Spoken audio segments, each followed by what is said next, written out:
Friend જય શ્રી કૃષ્ણ, જય Swaminarayan. Friends આજે બ્લોગની થોડી મોડી શરૂઆત થઈ છે. ફ્રેન્ડ્સ કાલે હોળી છે તો અમીષાએ મિતાંશ માટે હાવડો બનાવ્યો છે, જે મેં શોર્ટ્સમાં તો મૂક્યું છે, તમે જોઈ લેજો અને લોંગ વિડીયોમાં પણ હું મૂકું છું. જો તમને મારા આવા જ વિડીયો ગમતા હોય તો તેને લાઇક, શેર અને સબસ્ક્રાઈબ કરજો. ફ્રેન્ડ્સ કાલે સૌ લોકોને હોળીની શુભેચ્છાઓ અને પરમ દિવસે ધૂળેટી છે તો ફ્રેન્ડ્સ મિતાંશ પણ તમને બધાને જય શ્રી કૃષ્ણ કહે છે, જય સ્વામિનારાયણ કહે છે અને બધા બાળકોને હોળીની શુભેચ્છાઓ. બધા નાના નાના બાળકો છે એ હાવડો પહેરે છે, એ મિતાંશ પણ આ વખતે હાવડો પહેરવાનો છે અને કાલનો વ્લોગ છે એ સરપ્રાઈઝ રહેશે મિતાંશ માટે અને તમારા બધા માટે. ફ્રેન્ડ્સ તમે અમારા આવો વિડીયો જોતા રહ્યો, લાઈક કરી દો, શેર કરી દો અને સબસ્ક્રાઈબ કરી દો. અમીષા હાવડો બનાવે છે, જો કોઈને ઓર્ડર આપવો હોય તો આપી શકો. આ મિતાંશનો હાવડો બનાવ્યો છે, હાવડો જ કહેવાય ને, હોલીનો હાર કહેવાય. જો આવી રીતના બનાવે છે.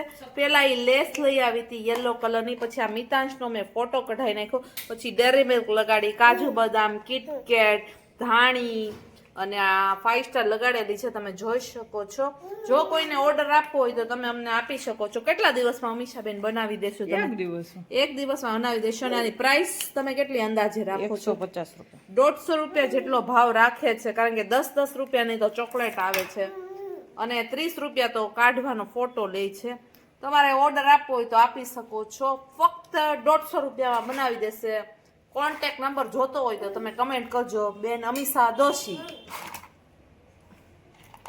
દેવાંગી અને અમીષા મિતાંશ માટે બનાવે છે હોળીનો હાવડો.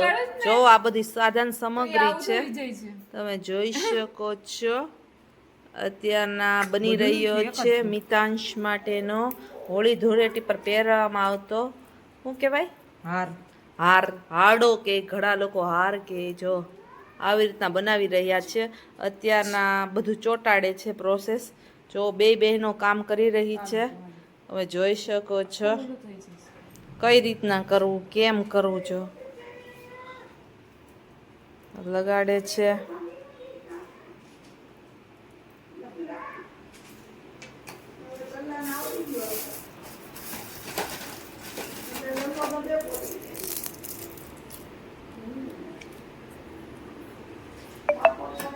ફેવિકોલ એટલે ઈ ફેવિસ્ટિક લગાડે જ ને તો ઈ આખો ખાડો પડી જાય. જો મેં આખો આવું થઈ જાય, નીકળી જાય, તૂટી જાય, અંદર પ્રોસેસ થતી હોય ને તો ફેવી લઈ આવ.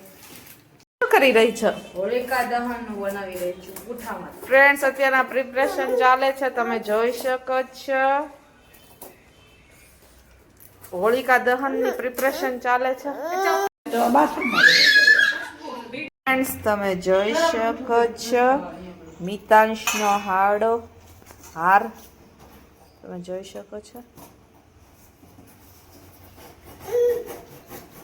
આવી રીતના આખું ડેકોરેશન કરેલું છે. ત્યારબાદ ફરીથી આપણે દેખાડી દઈશું.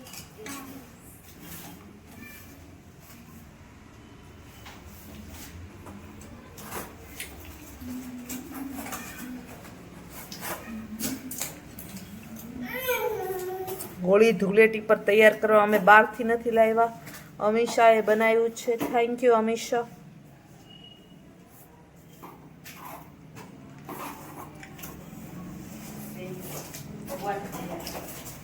ભગવાનની દયા. રાતના વિડીયો બનાવવાનું, સાંજના વિડીયો બનાવવાનું શરૂ કર્યું છે. ફ્રેન્ડ્સ આજે ભજીયાનો પ્રોગ્રામ છે, તો આ ચણાના લોટનું ડોવાઈ ગયું છે અને ત્યારબાદ આપણે સોડા અને ખાવાના સોડામાં આપણે લીંબુ એડ કર્યું છે. ચણાનો લોટ ધોઈ નાખ્યો છે. ચણાનો લોટ, અજમા, મીઠું, હળદર, ખાવાનો સોડો એટલે લીંબુ નાખીને આવી રીતના હલાવી નાખવાનું છે. આજે આપણે ભજીયાનો પ્રોગ્રામ છે. તેલ મુકાઈ ગયું છે. શેના ભજીયા છે દેવાંગી બેન? આજે બટેટાના છે, કાંદાના છે, મરચાના છે અને કેળાના છે. 4 પ્રકારના ભજીયા બનાવવાના છે. ફ્રેન્ડ્સ હું તમને દેખાડી દઉં. બટેટાની કાતરી થઈ ગઈ છે, તમે જોઈ શકો છો. કાંદાના થઈ ગયા છે અને મરચાના પણ થઈ ગયા છે. અને કેળાના તો આપણે ઇન્સ્ટન્ટ જ કરીએ છીએ જ્યારે ખાવા હોય, કારણ કે કેળા છે એ કાળા પડી જાય ને એટલા માટે. તેલ ગરમ થઈ ગયું છે. તેલ ગરમ થાય એટલે હવે આપણે પાડવાનું સ્ટાર્ટ કરશો. પહેલા આપણે ચેક કરશો. દેવાંગી બેન ચડી ગયા છે પ્લેટફોર્મ ઉપર. તેલ આવ્યું છે કે નહીં આપણે જોઈ લઈએ. સોલ તેલ આવ્યું છે, ફૂલ તેલ ન થાય. ફૂલ તેલ આવશે પછી આપણે મૂકશો 1 by 1. ભજીયા બનાવવાનું શરૂ કરી દીધું જ છે. તમે જોઈ શકો છો બટેટાની પેલા કાતરીના ભજીયા બને છે. તેલ ગરમ થઈ ગયું છે. આવી જાવ ફ્રેન્ડ્સ, ભજીયાની મોજ છે. આજે રવિવાર છે ને, ભજીયાની મોજ. અમારા દાદાને બહુ ભાવતા ભજીયા. હા, દાદા તમારે બહુ શોખીન હતા નહીં ખાવા પીવાનું. અમારે ખુશ્બુને દાદાનો જ વારસો આવ્યો. હા, હું દાદા જેવી જ છું, ખાવે પીવે લોટકી. કારણ કે ઈ છે નાની હતી ને તો દાદા હારે જ જમતી અને એક ડીશમાં જ જમતા આ અમે. એક જ ડીશમાં એટલે એનો વારસો આવ્યો છે. મને આમ ખાવા પીવાનો બહુ શોખ છે. અમારે એને લીધે તમારે આમ આખી દુનિયા બદલાઈ ગઈ છે રસોડાની. ઈ જ તે ને. પણ અમારા જે દાદી બનાવતા ભજીયા એવું તો કોઈ નથી બનાવી શકતું. હા તો દાદીની મોજ જ કઈક અલગ હતી. અમે એની દાદા તો કેટલા શોખીન. અમારે ઉનાળો આવે તો સુરકા અલગ અલગ બનાવતા નહીં. સુરકા, રસ, અલગ અલગ અથાણા. ગુંદા, પછી એક કાંદા વાળો સુરકો, એક કાંદા વગરનો સુરકો. પછી અથાણાની સીઝન હમણાં આવશે. વેફર બનાવવાની સીઝન આવશે. પછી આપણે સેવ બનાવશું ચોખાના લોટની. હવે તો ફ્રી જ નહીં થશો. પાછા ઘઉં આવશે. ઘઉં, મસાલા બધું હવે શરૂ થઈ જ ગયું છે. હા, ધીમે ધીમે હોળી ધૂળેટી જાય પછી આ બધાની શરૂઆત થઈ જ જાય છે. બટેટા પણ આવા મળ્યા છે વેફરના. હા, અમુક લોકો તો કરવાય મળ્યા છે. આપણે ધૂળેટી પછીનો પ્રોગ્રામ છે હા, વેફર બનાવવાના. આપણે બનાવવાના ફ્રેન્ડ્સ. એનો પણ અમે વિડીયો ઉતારશો અને તમને બતાવશો. મમ્મી નાખના તો અથાણા તમે ખાધા નથી કા? મારા મમ્મી બહુ સરસ બનાવે છે. આખું વરસ પાછા હારા રહે એમ. અથાણામાં એક્સપર્ટ છે મમ્મી. સુરકામાં એક્સપર્ટ છે. બધી વાસ ન રીતના આવે તમારે અથાણામાં. એવા સરસ મજાના અથાણા બનાવે એટલી છે. માસ્ટર છે મારા મમ્મી. વેફરમાંય હોશિયાર છે. વેફર બનાવાય સરસ બનાવે છે બહુ સરસ બનાવે. મમ્મી ને બધું બહુ સરસ. મમ્મી પણ ખાવા પીવાની શોખીન છે. એકદમ ચટપટું અને ઓલું જ ભાવે. તીખું તમતમતું ચટપટું જ ભાવે છે. મોડું તો હવે કોઈને ભાવતું જ નથી. જો ફ્રેન્ડ્સ, બટેટાના ભજીયા પણ બની રહ્યા છે અને સાથે વાતો પણ થઈ રહી છે. ગ્રીન ચટણી છે, સોસ છે હા, ગ્રીન ચટણી સોસ છે. પેલા ફ્રેન્ડ્સ થોડીક આવી રીતના આપણે આમ છે ને આ ગુંદી જેવું ટાઈપ પાડી લીધું એટલે ખબર પડી જાય. જો ફ્રેન્ડ્સ, બટેટાના ભજીયા તળાઈ રહ્યા છે. ઈ સંભાર બનાવી રહ્યા છે. ખાલી થઈ ગયો છે ને એટલા માટે આ શું એડ કર્યું છે કહી દો તો. ખાલી એટલા રાઈના કુરિયા છે. રાઈના કુરિયા પછી હળદર, મીઠું, હિંગ અને મરચું એડ કરીને રાઈના મેથીના કુરિયા નથી ખલાસ થઈ ગયા. ખલાસ થઈ ગયા છે. નવા લાવવાના હોય. કોરો સંભાર કરે છે મમ્મી. જો મમ્મી ફ્રી જ નહીં. મમ્મી કાંઈક ને કાંઈક બનાવતી જ રહે. એના ફ્રી રહેવું ગમે જ નહીં. કામકાજી બહુ છે મમ્મી. કામ કર્યા જ કરે. હવે જો આ મરચું નાખી દીધું. રાઈના ખુરા થઈ જશે એટલે મેથીના જ છે ને. રાઈના છે. રાઈના છે, મેથીના નથી. મીઠું, હિંગ અને હળદર એડ કરી દીધી છે. ત્યારબાદ બધું મિક્સ કરી દેવાનું. કોરો સંભાર રેડી. કોરો સંભારની ટેવ રહી જોવે. હા, કોરો સંભાર જોવે. આમાં તમે સવારના નાસ્તામાં જ હોય. તેલ નાખીને કોરો સંભાર અમે ખાઈએ. પરોઠા ભાખરી હોય ને, ઢોકળા સાથે અમે ભાખરી તો કરતા જ નથી કારણ કે અમને કોઈને ભાખરી ભાવતી જ નથી. અમે પરોઠા ને થેપલા જ કરીએ કારણ કે તમને ભાખરી છે ને જાડી જાડી લાગે.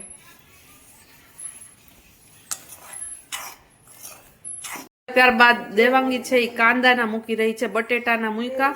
હા. ત્યારબાદ હવે આપણે કાંદાના મૂકે છે બહેન. હા, અને ફ્રેન્ડ્સ ને આપણે જણાવીએ કે આ લોયું છે ને આપણે સાવરકુંડલાથી લીધું છે. સાવરકુંડલામાં બહુ જ બધા સારા ઓજારો મળે. હા લોયા, પછી ચમચા. હા, આમ તો સ્પેશિયલ અમે છે ને ચાઇનીઝ આઈટમ બનાવવા માટે જ લીધું હતું. પણ ચાઇનીઝ આઈટમ ઓછી બને. અમે બહુ નથી બનાવતા. હજી હમણાં જ મંચુરિયન બનાવ્યા હતા.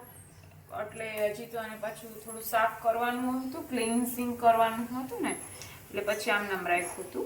બટેટાના બન્યા, કાંદાના, ત્યારબાદ મરચાના અને કેળાના લાસ્ટમાં રાખીએ કારણ કે તેલ છે ને ખરાબ થઈ જાય એટલા માટે. કારણ કે કેળામાં શું પાણીનો ભાગ હોય એટલે તમારે તડતડ થવા માટે એટલે પાણીના ભાગ વાળી વસ્તુ હોય ને ઈ તમારે છેલ્લે જ રખાય. નહીં તો આખું પછી તેલ બગડી જશે. પછી તમને તળવાની મજા ન આવે. જો ફ્રેન્ડ્સ કાંદાના ભજીયા બનશે. આવી જાવ ફ્રેન્ડ્સ. આ એકદમ પોળું લોયું છે, તમારે ગમે એટલા ભજીયા સમાય છે એમ.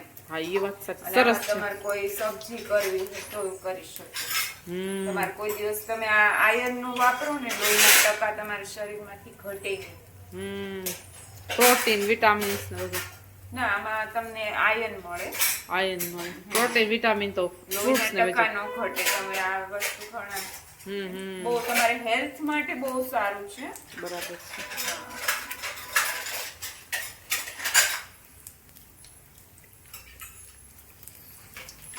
દેવાંગી મરચાના મૂકી રહી છે ભજીયા. બટેટાના કાંદાના જોયા, ત્યારબાદ મરચાના આવી રીતના ઘણા લોકો ભરેલા કરે, અમે એકદમ સિમ્પલ જ કરીએ છીએ આવી રીતના 2 કટકા કરીને આવી રીતના. આ પણ એટલા સરસ ને ટેસ્ટી લાગે છે. જેને મરચા ભાવતા હોય ને એને બહુ ભાવે આ ભજીયા. બટેટા કાંદા ને મરચા. લાસ્ટમાં આપણે કેળાના કરશું. હા, ઘણા લોકો ખજૂરના કરે, ટમેટાના કરે, અનહદ થાય, પણ આપણને એટલા જ ભાવે છે એટલે આપણે 4 પ્રકારના ભજીયા કરીશું. ભજીયા બની ગયા છે. તમે બટેટા કાંદા કેળાના અને મરચાના બની ગયા છે થાળી ભરીને. અત્યારના દેવાંગી જમી રહી છે, મમ્મી પણ જમી રહી છે. દેવાંગી કેવા બન્યા છે? ટેસ્ટ કરીને કહેતો. બહુ સરસ મજાના બનાવ્યા છે દેવાંગી ટેસ્ટ કરીને કહે છે આપણને સરસ મજાના બન્યા છે ને, ટેસ્ટી બન્યા છે. આવી જાઓ ફ્રેન્ડ્સ ભજીયા ખાવા માટે. મમ્મી પણ ખાઈ રહ્યા છે, દેવાંગી પણ ખાઈ રહી છે. સોસ છે અને ગ્રીન ચટણી છે. છે. Okay, thank you.